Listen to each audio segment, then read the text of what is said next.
भाषण अनि जादु वा चमत्कारले यो देश बनेको होइन र बन्दैन पनि।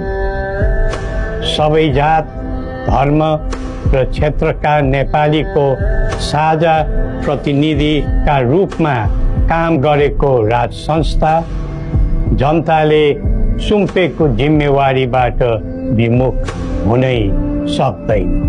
सबै नेपालीले यो कर्तव्यबोध गरी पृथ्वी पथमा लाग्नु पर्दछ भन्ने हाम्रो धारणा र आह्वान पनि छ।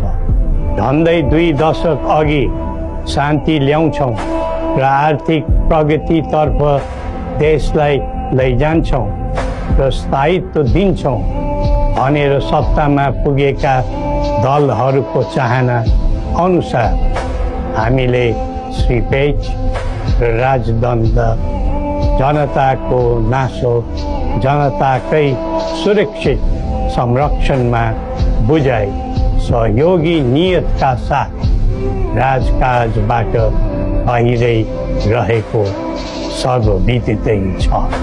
अन्तमा जनता र राजाले एकीकरण गरेर निर्माण गरेको नेपाल राष्ट्रको समग्र हितलाई आत्मसात गर्दै सबल राष्ट्र बनाउने महान कार्यमा सबैलाई जुटाउँ र नेपाललाई फेरि उठाउँ। श्री गोरखनाथले हामी सबैलाई सद्बुद्धि दिउन्। जय नेपाल।